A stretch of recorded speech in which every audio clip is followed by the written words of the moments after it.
Hello students, welcome to a new political science session. आज का topic Plato's analogy of the ship state. चलिए आज के session की शुरुआत करते हैं एक इंटरेस्टिंग से क्वेश्चन के साथ। एक हाइपोथेटिकल सिचुएशन, मान लीजिए आप एक शिप की यात्रा पर जाने वाले हैं और आपको दो ऑप्शन दिए जाते हैं। पहला ऑप्शन कि उस शिप का कैप्टन वो व्यक्ति होगा जिसको सबसे ज्यादा वोट मिले हैं, लेकिन वो अनस्किल्ड होगा, अनप्रोफेशनल होगा। ऑप्शन नंबर सेकंड, आप उस व्यक्ति को कैप्टन बनाना चाहेंगे जो स्किल्ड है, जो प्रोफेशनल है। अगर आप उस व्यक्ति को चुनते हैं जो अनस्किल्ड है लेकिन जिसे वोट ज्यादा मिली हैं, तो वो आपके जहाज को डुबा भी सकता है और आप ऐसा बिल्कुल नहीं चाहेंगे। आप स्किल्ड और प्रोफेशनल कैप्टन को जरूर चुनेंगे क्योंकि वो आपकी यात्रा को आरामदायक और सुखद बना सकता है। ये क्वेश्चन जो है आपको एक इंसाइट देता है कि प्रोफेशनल और स्किल्ड ही बेहतर तरीके से शिप चला सकते हैं।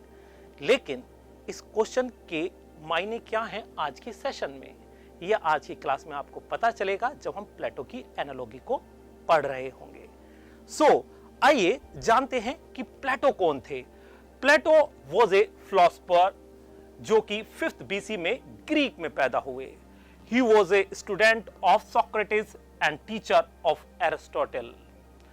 और वो अपने स्टूडेंट्स को एक खूबसूरत सी, एक अच्छी सी एनालॉजी शिप की देते हैं। एक मॉर्निंग में वो अपने स्टूडेंट्स के साथ ओशन के तट पर जाते हैं, उनको एक शिप दिखाते हैं और वो बताते हैं कि उस शिप में जब वो लोग यात्रा करते हैं तो उनके सामने कुछ समस्याएं आती हैं, जैसे कि कुछ लोगों को दिखाई देता है कि वहां पर शार्क्स हैं, कुछ ऐसा क्लेम करते हैं कि वहां पर आइसबर्ग आया है, और ऐसा करने के साथ ही अनस्किल्ड, अनप्रोफेशनल क्रू ये क्लेम करते हैं कि इस जहाज को हम बेहतर चला सकते हैं, शिप को हम बेहतर चला सकते हैं, इसमें कोई बहुत बड़ी बात नहीं है इस शिप को इन मुश्किलों से बचाने के लिए।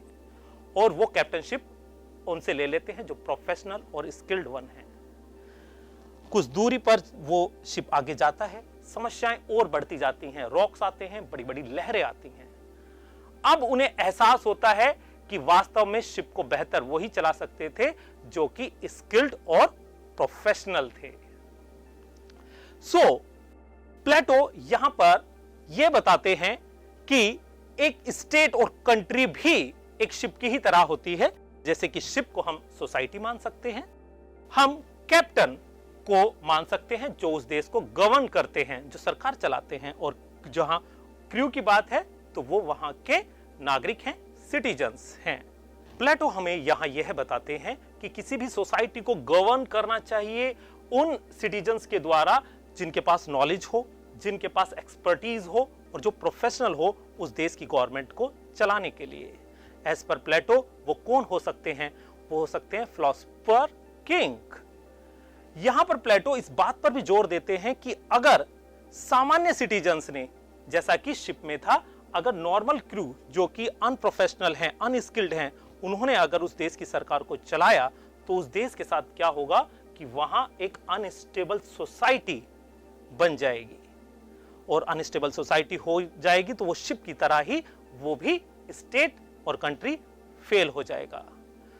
स्टूडेंट्स, ये हमारे सामने प्लेटोस की शिप एनालॉजी थी। आइए देखते हैं इसकी लर्निंग हमें क्या मिलती है। सबसे फर्स्ट लर्निंग कि हमें वैल्यू करना चाहिए विजडम ऑफ एक्सपर्ट्स का। दूसरी बात कि जो भी चैलेंजेस जैसे कि शिप में आए उनको कौन मीट कर सकता था? प्रोफेशनल। तो इसी तरह किसी भी देश में, कंट्री या स्टेट में जो भी चैलेंजेस आते हैं उनको बेहतर तरीके से वही मीट कर सकते हैं जो प्रोफेशनल हो, जिनके पास विजडम हो उस देश को चलाने के लिए।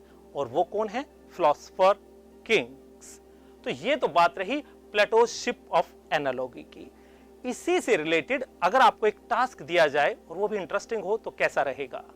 तो वो टास्क आपके सामने है कि आप चर्चा कीजिए अपने साथियों के साथ, पेरेंट्स के साथ और टीचर्स के साथ कि प्लेटो की analogy of the ship state क्या आज के वर्तमान समय में वर्ल्ड में क्या वो रिलेवेंस रखती है या नहीं रखती है? I hope you will get some interesting answers. आज के सेशन में इतना ही, फिर मिलते हैं एक नए सेशन में। तब तक के लिए कीप लर्निंग।